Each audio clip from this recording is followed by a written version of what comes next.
Hello दोस्तों, हमारे channel रंग बिरंगी दुनिया में मैं आप लोग का बहुत बहुत स्वागत करती हूँ।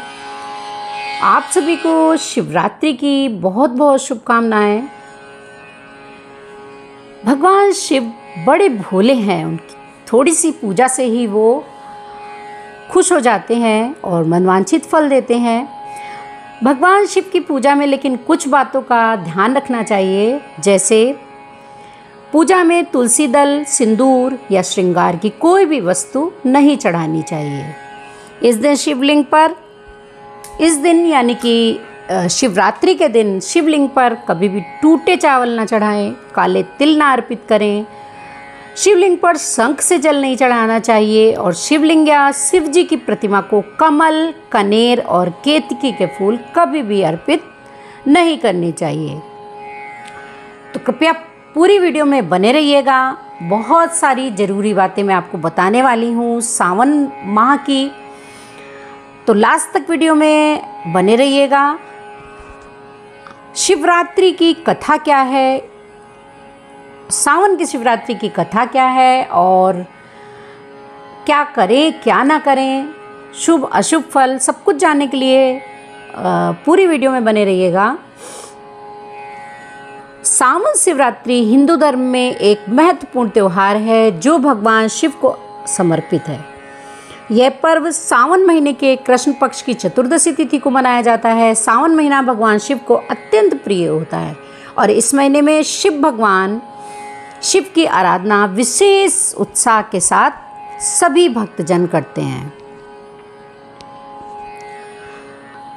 मासिक शिवरात्रि तो हर महीने आती है, लेकिन भगवान शिव की आराधना के लिए एक उत्तम दिन सावन की शिवरात्रि भी है। इस बार सावन माह की शिवरात्रि आज यानी कि 2 अगस्त को है और इसकी पूजा का समय रात्रि 12:06 से रात 12:49 तक रहेगा।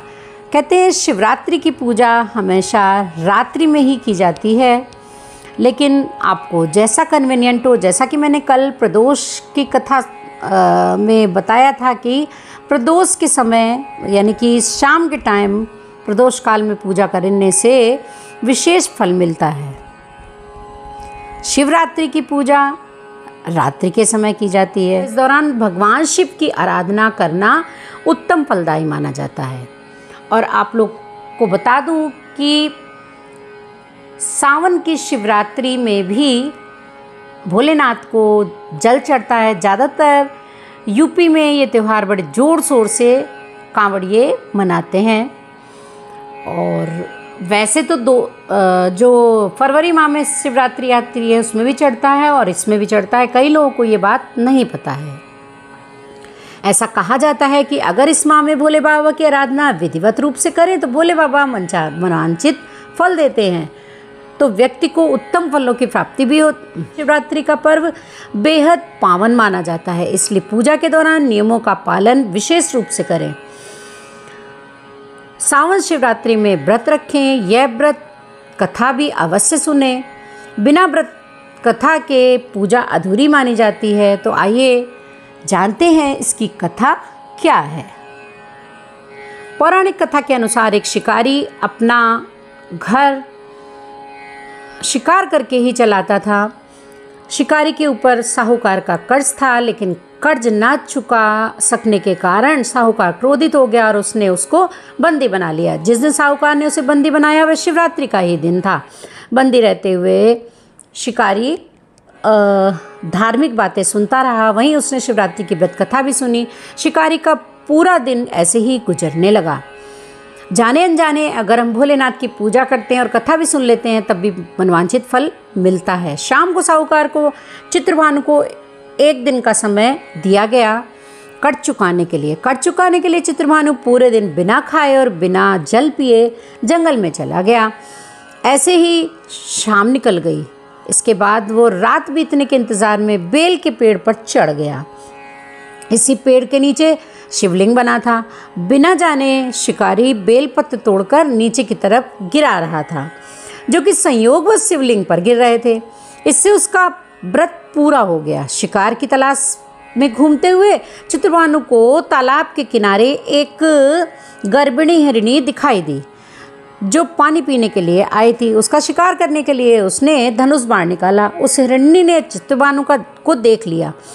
उस पर उसने शिकारी से कहा कि उसके प्रसव का समय है, तुम 2 जीव की हत्या करोगे, यह ठीक नहीं होगा। तभी हिरनी ने शिकारी से वादा किया कि उसका बच्चा जब दुनिया में आ जाएगा तब वो खुद आ जाएगी, तब वह उसका शिकार कर लेगा, लेकिन अभी उसे जाने दो। शिकारी ने उसकी बात मान ली और उसे जाने दिया। इसके बाद प्रत्यंचा चढ़ाने और ढीली करते समय शिवलिंग पर कुछ और बेलपत्र चढ़ गए। ऐसे में चित्रभानु के अनजाने में शिव की प्रथम प्रहर की पूजा भी संपन्न हो गई।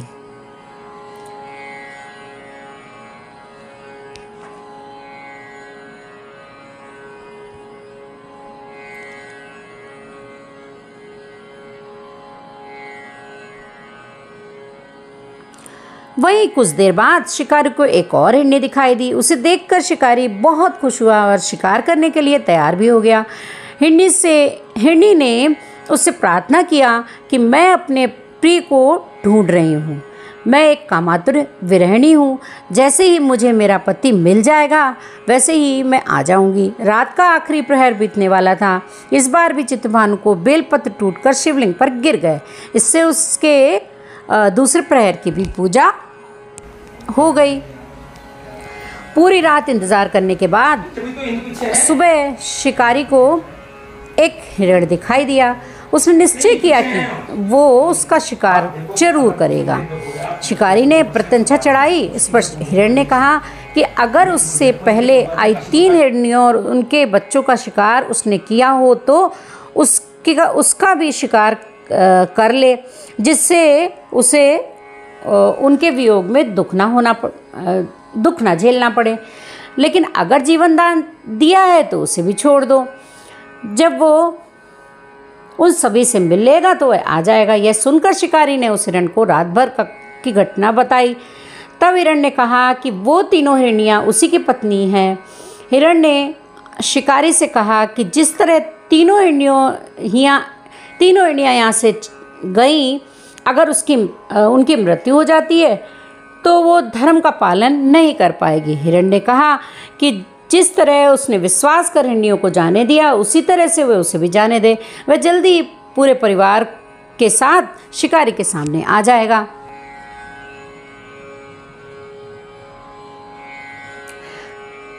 पूरी घटना में शिकारी ने जाने अनजाने में सही व्रत किया। रात्रि जागरण, शिवलिंग पर बेलपत्र भी चढ़ाए। शिकारी का हृदय अब निर्मल हो चुका था। उसके हाथ से धनुष टूट गया। उसने मृग को जाने दिया। थोड़ी देर में वह मृग सब परिवार शिकारी के सामने आए, लेकिन जंगली पशुओं की प्रेम भावना देखकर शिकारी को बड़ी ग्लानि महसूस हुई। उसने मृग परिवार को जाने दिया और अपने कठोर हृदय को जीव हिंसा से हमेशा के लिए हटा दिया। शिकारी के ऐसा करने पर भगवान शिव प्रसन्न हो गए और उसे उन्होंने दर्शन दिए और उसे सुख समृद्धि का वरदान देकर गुह नाम प्रदान किया। तो ऐसे हैं हमारे भोलेनाथ। जाने अनजाने में भी अगर आप उनकी पूजा करते हैं, उन पर बेलपत्र चढ़ाते हैं तो भोलेनाथ हमारे प्रसन्न हो जाते हैं। आइए जानते हैं शिवरात्रि पर कौन से कार्य करें और कौन से ना करें। महाशिवरात्रि के दिन काले या नीले रंग के वस्त्र धारण करने से बचें। हो सके तो इस दिन पीले, लाल या हरे रंग के वस्त्र पहनना शुभ माना जाता है। महाशिवरात्रि पर अन्न का सेवन बिल्कुल भी ना करें। आप चाहें तो दूध या फलों का सेवन कर सकते हैं। साथ ही इस बात का भी ख्याल रखें कि आप सूर्यास्त के बाद कुछ भी ना खाएं। इस दिन सुबह जल्दी उठकर तन और मन की शुद्धि जरूर करें। शिवरात्रि वाले दिन देर तक ना सोएं। रात के समय सोने से बचें। साथ ही इस दिन रात्रि जागरण भी किया जाता है, इसलिए इस दिन रात्रि में जागरण जरूर करें। भगवान शिव पर कभी भी टूटे हुए अक्षत, कटे हुए बेलपत्र के पत्ते अर्पित ना करें। साथ ही शिवलिंग पर श्रृंगार का सामान, सिंदूर, तुलसी के पत्ते कभी भी अर्पित नहीं करने चाहिए। क्या करना चाहिए? शिवरात्रि के दिन भगवान शिव का रुद्राभिषेक या अभिषेक जरूर करना चाहिए। आप ओम नमः शिवाय बोलते हुए जलाभिषेक भी कर सकते हैं। शिवरात्रि पर 4 प्रहर की पूजा विशेष फलदायी होती है। साथ ही महामृत्युंजय जाप भी करना चाहिए और करवाना भी लाभकारी होता है। इस दिन रात्रि जागरण के दौरान भगवान शिव को भजन और मंत्रों का जाप करना चाहिए। यदि आप शिवलिंग की स्थापना करना चाहते हैं तो ये दिन सबसे ज़्यादा शुभ माना जाता है। इस दिन स्फटिक या पारद शिवलिंग की स्थापना घर में कर सकते हैं। इस दिन बेलपत्र के पेड़ के नीचे स्नान करना बहुत ही लाभदायक होता है। शिवपुराण में बताया गया है कि बेल वृक्ष के नीचे स्नान करने से कई जन्मों के पाप नष्ट हो जाते हैं। यदि बेल का पेड़ ना हो तो आप बेल पत्र सिर पर रखकर भी स्नान कर सकते हैं। तो कैसी लगी आप लोग को ये छोटी सी जानकारी कमेंट्स बॉक्स में बताइएगा और ओम नमः शिवाय जरूर लिखिएगा। अगर आप हमारे चैनल में पहली बार विजिट कर रहे हैं तो प्लीज़ हमारे चैनल को विद बेल आइकन सब्सक्राइब कर दीजिएगा, जिससे ऐसी ही महत्वपूर्ण जानकारी और कथाएं आपको मिलती रहे। त्र्यंबकं यजामहे सुगंधिं पुष्टिवर्धनम् उर्वारुकमिव बन्धनात् मृत्योर्मोक्षेयमामृतात्। ॐ त्र्यंबकं यजामहे सुगंधिं पुष्टिवर्धनम् उर्वारुकमिव बन्धनात् मृत्योर्मोक्षेयमामृतात्।